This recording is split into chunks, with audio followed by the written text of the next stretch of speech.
Damai sejahtera Allah yang melampaui segala akal, kiranya mengawal hati saudara-saudara sekalian di dalam Kristus Yesus Tuhan kita. Amin.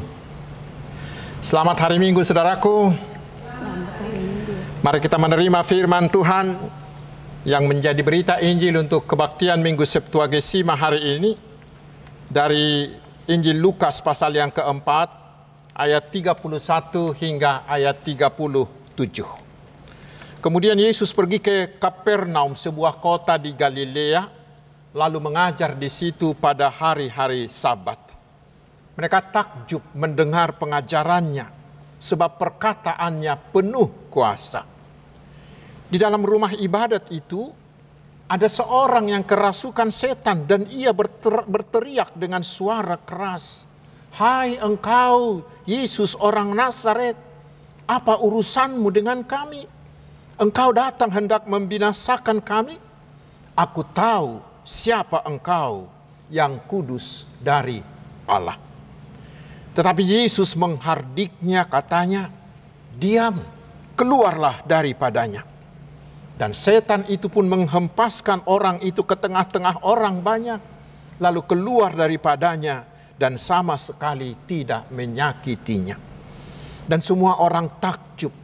Lalu berkata seorang kepada lainnya, katanya, "Alangkah hebatnya perkataan ini, sebab dengan penuh wibawa dan kuasa ia memberi perintah kepada roh-roh jahat dan mereka pun keluar." Dan tersebarlah berita tentang dia kemana-mana di daerah itu. Demikian firman Tuhan.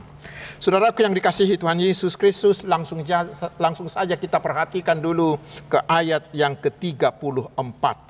Dari sana akan muncul pertanyaan, siapakah yang terlebih dahulu mengenal Yesus? Si iblis kah atau orang Yahudi kah? Lalu apa persamaan dan apa perbedaan antara si iblis dengan orang-orang percaya? Mari kita simak ayat 34 tadi. Yang pertama mengenal Tuhan Yesus adalah si iblis. Mengapa? Karena ketika Yesus datang, si iblis yang berada di dalam diri orang yang kerasukan setan itu langsung berkata, "Hai engkau Yesus orang Nazaret, apa urusanmu dengan kami? Engkau datang hendak membinasakan kami? Aku tahu siapa engkau, yang kudus dari Allah." Sementara orang-orang Yahudi, walaupun sudah lama dinubuatkan oleh para nabi kepada mereka, dan Yesus sudah ada di depan mata mereka, dan sudah melakukan banyak pekerjaan-pekerjaan yang dilakukan seorang Mesias, tetapi mereka tidak mengenalnya. Yang pertama mengenal Yesus adalah si iblis. Lalu apa persamaan si iblis dengan orang percaya? Persamaannya yaitu sama-sama mengenal Tuhan Yesus. Tetapi di mana perbedaannya? Yaitu ketika orang percaya mengenal Yesus, mereka mau percaya dan menerima Yesus sebagai Tuhan dan Juru Selamatnya, dan dia diselamatkan oleh Tuhan Yesus. Sementara si iblis, dia hanya sekedar mengenal Yesus saja, tetapi tidak pernah mau percaya kepada Tuhan Yesus. Karena itu saudaraku, mungkin mereka yang sekedar tahu, yang sekedar mengenal Yesus dan tidak mau percaya kepada Yesus, ya mereka itu masih setara dengan si iblis, bukan? Sehingga ada pernah membuat anekdot seperti begini. Katanya si iblis protes kepada Tuhan. "Tuhan, engkau tidak adil." "Kenapa tidak adil?" kata Tuhan kepada si iblis. "Coba lihat itu manusia-manusia. Mereka terus-terusan berdosa. Mereka terus-terusan melawan engkau. Dan bahkan dosa mereka sudah lebih hebat. Sudah lebih iblis mereka dari kami iblis-iblis ini," kata si iblis.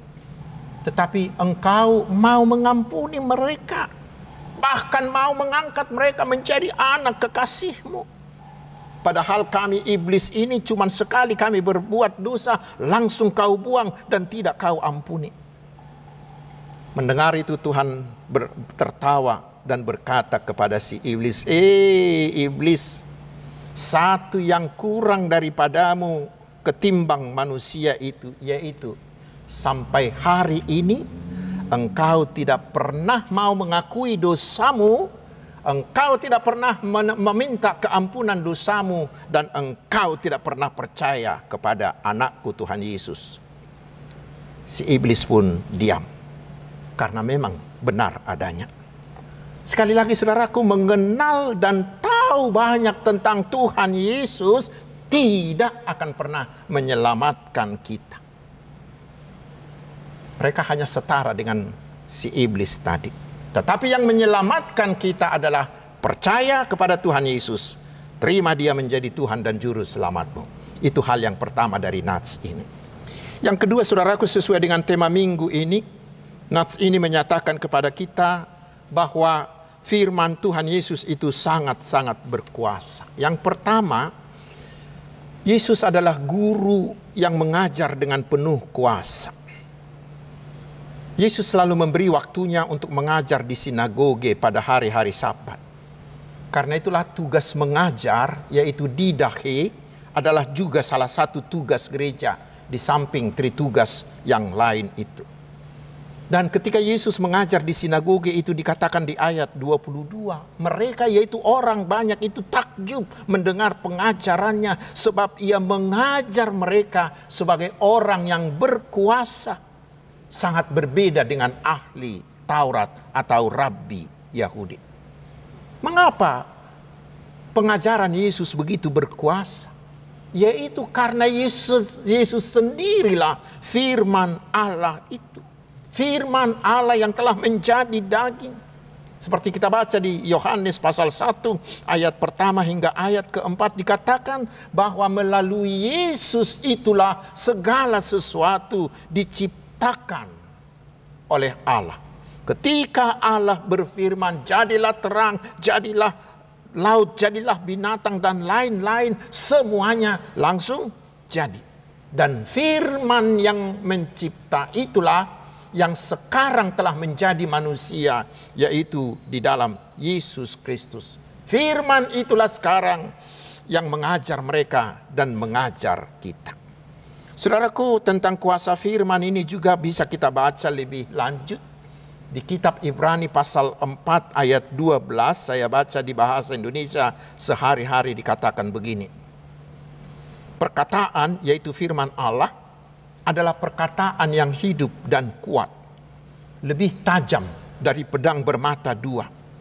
Perkataan itu menusuk sampai ke batas antara jiwa dan roh, sampai ke batas antara sendi-sendi dan tulang sumsum, sehingga mengetahui sedalam-dalamnya pikiran dan niat hati manusia. Dan bila kita baca lagi di 2 Timotius pasal 3 ayat 16 hingga 17, di sana kita lihat didaftarkan semua kehebatan kuasa firman Tuhan yang bisa mengubahkan, yang bisa membentuk diri kita menjadi orang-orang yang berkenan bagi Tuhan dan orang-orang yang berguna, berimpact bagi manusia lain. Demikian juga bila kita baca di kitab Mazmur pasal 119 dan lain-lain. Banyak kuasa firman Allah itu. Bukankah puluhan juta orang jahat telah menjadi bertobat? Juga yang bersedih menjadi terhibur. Yang bingung menjadi mendapat kepastian. Yang ingin korupsi menjadi sadar. Yang sakit menjadi sembuh setelah mereka mendengarkan firman Tuhan. Dan bila anak-anak kita sekarang menjadi anak-anak yang saleh, yang takut akan Tuhan, bukankah itu karena mereka telah dibekali dengan firman Tuhan sejak usia dini mereka? Saudaraku, hingga hari ini firman Tuhan itu masih berkuasa mengubahkan kita masing-masing. Dan kuasa firman itu sangat nampak, saudaraku. Karena pada saat Yesus mengajar di sinagoge itu, di sana ada orang yang kerasukan setan. Disitulah kita lihat nekatnya si iblis itu. Ketika Yesus mengajar pun dia berani datang. Si iblis juga berani datang ke gereja ya. Si iblis juga berani datang ke pertanian. Si iblis juga mau datang ketika kita melakukan kebaktian. Karena itu kita harus tetap waspada. Jangan anggap enteng. Karena si iblis itu sangat nekat sekali. Tetapi saudaraku, disitulah nampak kuasa Tuhan Yesus, kuasa firman Tuhan itu. Karena hanya dengan sepatah kata Yesus menghardik, diam, keluarlah daripadanya.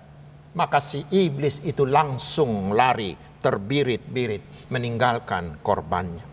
Dan itu membuat orang semakin kagum, semakin takjub. Karena setan juga yang sangat ditakuti oleh manusia itu tunduk kepada kuasa firman Tuhan Yesus. Dan sebenarnya sebentar lagi setelah Nats ini, Yesus akan bangkit. Maka kuasa setan, kuasa iblis itu akan dihancurkan. Karena itulah saudaraku, bila ada setan yang mengganggu kita, bila ada roh jahat yang mengganggu kita, mari gunakan firman Tuhan. Jangan gunakan yang lain. Karena setan dan roh manapun itu tunduk dan takut kepada Tuhan Yesus. Pasti lari tunggang langgang bila mendengarkan nama dan mendengarkan firman Tuhan yang begitu berkuasa. Karena itu usir mereka dengan kuasa firman Tuhan Yesus. Jangan dengan yang lain. Karena itu jugalah saudaraku adalah sangat bijaksana, sangatlah cerdas bila hari ini kita bertekad untuk semakin rajin membaca, untuk semakin rajin belajar dari firman Tuhan. Jangan lewatkan satu hari pun tanpa mendengarkan firman Tuhan. Bahkan usahakanlah membaca Alkitabmu. Pernah membaca Alkitab dari Kejadian 1 ayat 1 sampai Wahyu 22 ayat 21 dalam setahun atau dalam 2 tahun. Bikin programmu untuk itu. Saudaraku, selanjutnya dari Nats ini kita juga bisa belajar bagaimanakah seharusnya kita menerima firman Tuhan. Agar firman itu berkuasa atas kita. Tadi dikatakan orang banyak kagum mendengar pengajaran, mendengarkan firman Tuhan Yesus itu. Mengapa? Mengapa mereka bisa kagum? Yaitu karena mereka mau memberi dirinya dirasuki oleh firman tersebut sampai ke hati mereka yang terdalam. Dan saudaraku, pasti kita juga semuanya menginginkan agar khotbah-khotbah yang kita dengarkan itu dari para pengkhotbah firman itu berkuasa atas kita. Keinginan seperti itu sangatlah bagus, bagus sekali. Kami para hamba-hamba Tuhan, para pengkhotbah juga harus terus membenahi diri kami agar khotbah kami memang berkuasa. Tetapi sebenarnya saudaraku itu tidak cukup. Tidak cukup hanya menerima pengkhotbah yang baik. Tidak cukup, tetapi harus mau juga menjadi pendengar firman yang baik. Jangan datang ke gereja hanya untuk mencari siapa pengkhotbahnya. Banyak orang seperti itu mencari siapa pengkhotbah, bukan mencari firman Tuhan yang dikhotbahkan oleh mereka. Pengkhotbah yang baik sangat bagus, tetapi itu tidak cukup. Perlu juga menjadi pendengar yang baik. Sekarang bagaimana menjadi pendengar yang baik? Mari kita meneladani orang banyak di sinagoge tadi. Mereka memberi dirinya dikuasai oleh firman itu. Ingat saudaraku, bukan kita yang menguasai firman itu. Bukan. Tetapi kita yang harus memberikan diri kita dikuasai oleh firman itu. Karena itu yang terpenting bukan pengkhotbahnya, tetapi firman Tuhan yang disampaikan oleh pengkhotbah itu. Walaupun pengkhotbahnya tidak begitu baik seperti saya ini misalnya. Tetapi bila kita memberi diri kita dikuasai, ditaklukkan oleh firman Tuhan yang Dia sampaikan, pasti saudaraku kita akan berubah. Firman itu akan berkuasa bagi kita. Itulah pendengar yang baik. Alanido tay dehon pangiduata di buku detai madok doso kau manadu menggan marohaku di jolum. Kita meminta supaya hati kita ini kita persiapkan menjadi ladang, menjadi tanah yang subur. Kita mendengar juga lagu pop rohani mengatakan, kusiapkan hatiku Tuhan untuk mendengar firman-Mu saat ini. Atau ada juga lagu pop rohani lain mengatakan, biarlah hatiku bagaikan bejana kosong untuk diisi oleh firman-Mu itu. Itulah pendengar yang baik. Jika demikian maka kita juga akan kagum. Karena ada firman Tuhan.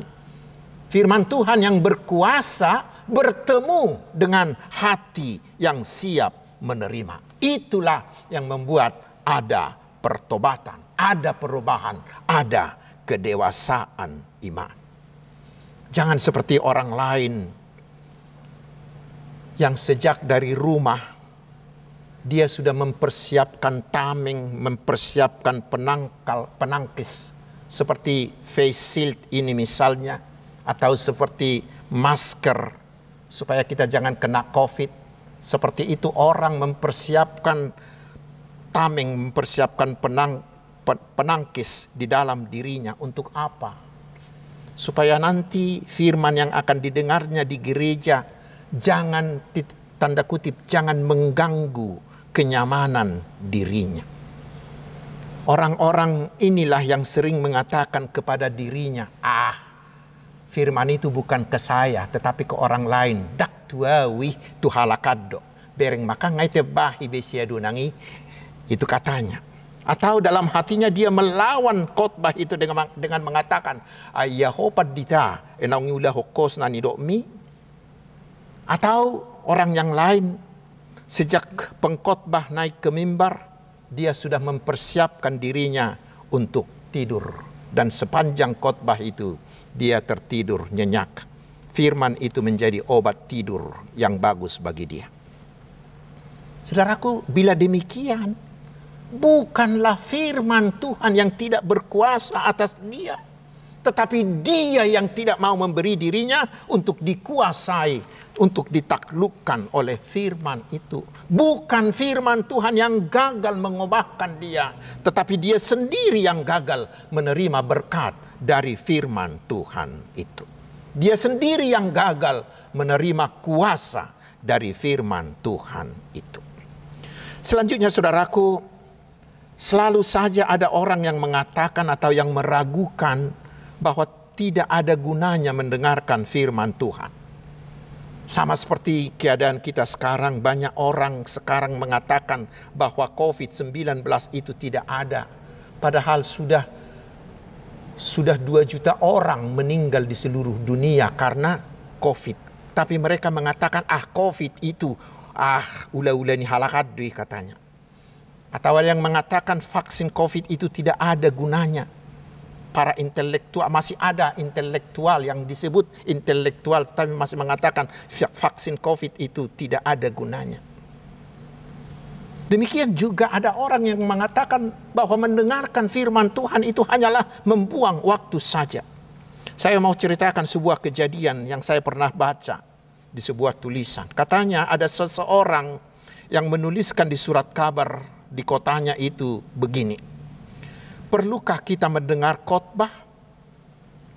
Saya sudah ke gereja selama 30 tahun, mendengarkan 3.000 khotbah lebih. Tetapi saya tidak mengingat satu khotbah pun, katanya. Karena itu menurut saya telah menghabiskan waktu dengan sia-sia dengan pergi ke gereja. Dan para pengkhotbah itu juga telah menghabiskan waktunya untuk khotbah-khotbah yang tidak berguna itu. Itu tulisannya. Karena tulisan itu muncullah perdebatan yang sangat panjang di koran itu. Tetapi perdebatan itu berakhir ketika pada suatu hari ada orang yang memberi komentar pendapat seperti ini. Dia katakan, saya sudah menikah 30 tahun dengan istri saya. Dan saya telah menikmati masakan istri saya lebih dari 30.000 kali makan. Selama itu saya tidak pernah mengingat satu pun dari masakan tersebut. Tetapi yang saya tahu pasti adalah masakan-masakan istri saya itu telah memberi saya kekuatan yang saya perlukan untuk bekerja. Seandainya istri saya tidak memberinya, atau andaikan saya tidak mau memakan masakan istri saya itu, mungkin saya sudah mati sekarang, atau paling sedikit saya sudah sakit-sakitan sekarang. Demikian halnya dengan khotbah yang saya dengar sekian puluh tahun ini. Saudaraku, sejak saat itu tidak ada lagi komentar tentang topik tersebut. Saudaraku, sekali lagi, kuasa firman akan kita alami hanya bila kita mau menundukkan diri dan mau ditundukkan oleh firman itu sendiri. Dan pasti saya rasa semua kita yang mendengarkan khotbah ini, sedikitnya dalam hati kecil kita ingin hidup kita ini berubah. Semua kita ingin supaya hidup kita sama dengan karakter Tuhan Yesus. Semua kita menginginkan hidup kita yang semakin baik, hidup kita yang semakin bermakna, hidup kita yang bisa menjadi garam, menjadi terang, dan menjadi berkat bagi orang lain. Semuanya kita menginginkan hal seperti itu. Pertanyaan kita mungkin adalah, bagaimana supaya kita bisa seperti itu? Resepnya sangat sederhana, saudaraku, yaitu beri dirimu ditundukkan, beri dirimu dikuasai firman itu, karena firman itu berkuasa untuk mengubahkan kita. Tuhan Yesus memberkati. Amin.